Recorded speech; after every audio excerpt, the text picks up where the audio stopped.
live in studio, Eric Mancow Muller, host of the Mancow podcast. Good to see you. Yeah. All right. Yeah. Undoubtedly and rightfully so, Afghanistan's top of mind for everybody. It has transcended the apathy. The question is, if there's no more casualties, God willing, Americans withdraw on August 31st, there's no hostages, does this debacle kind of fade into the memory? I don't think so. I don't think so. Look, where there is no vision, people perish. And right now we have Glazed Donut and Hyena running the country. Sorry, that's a little strong, but I think this is pain that's going to linger. I talked to soldiers over the last 2 days, and it's amazing. There's no black or white. There's two feelings. I'm sure you've had the same situation here on this show with people you've spoken with. They're either furious or they're just gut punched. They've lost friends. You know, we gave them a list of people we left behind. They're disputing that. They're disputing that reporting. But either way, we can all agree this could not have been handled worse. If you had designed a withdrawal plan, it could not have been handled worse. Well, it's almost like China scripted it, isn't it?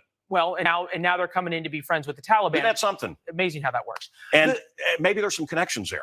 Well, the Taliban certainly had a lot of money to pay people off and pay some of the Afghan generals. Do you know now off. they have, I talked to one general, do you know now they have a military stronger than like 80% of the world? That's what we left them. That's what we've left behind. No, we had the soundbite on. They have more Black Hawk helicopters than 85% of the world. The former Delta Force guys who we had on were terrified about that. I guess the question though is how does this stay top of mind for Americans 14 months from now for the 2022 elections? Well, it stayed with Carter, didn't it? It did, but that happened. Days. But that was happening during the election. Look, the 25th Amendment needs to be looked at right now. I think we're going to have this. The hits keep on coming, as we used to say in rock radio. I think the hits are going to keep coming with this president. You know, the Frankenstein monster. He wasn't evil. He just kind of didn't know what he was doing and stumbled around and hurt people. And that's what we have in the White House right now. We got a really dangerous situation. Now these people are armed. After World War II, you've got time for me to quickly go? I know you're running late, but you know, after World War II, we tried to study evil. And what is evil? And regular people like you and me, we can't figure it out. We keep trying to figure out these maniacs we're dealing with. And what they found out was you can't really deal with them. You can kill them. Well, there's truth to that. As America, we always sort of believe everybody thinks like we do, and the Taliban we open these prisons, we let out these crazies. You say, are we going to forget about it? No, brother. This is War on Terror 2.0 that just got reignited. For the last several years, we forgot about ISIS, right? We forgot about all of this. It was on the back burner. Afghanistan wasn't something any of us really were thinking about.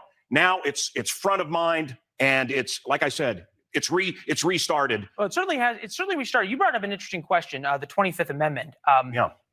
If that's invoked for reasons of incapacitation by the cabinet, Kamala Harris becomes president.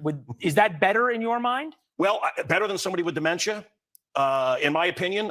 Look, I don't know if we can have a medical diagnosis. It's interesting, though, but a Republican congressman said the same thing. He said, I'm not going to make a medical diagnosis. He was a doctor. Hold on. What cancer do you want? He said it couldn't be worse.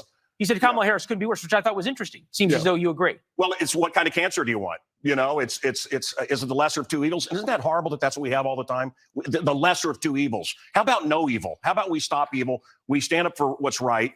Obviously, we shouldn't have abandoned, you went into all this, but we shouldn't have abandoned the base. This is just a dereliction of duty, incompetence upon incompetence. And Well, it's a sad time, and we appreciate you coming on and talking. Yeah, brother. Good to see you. Thank you. Good to see you. All right, we'll be right back. Oh, my.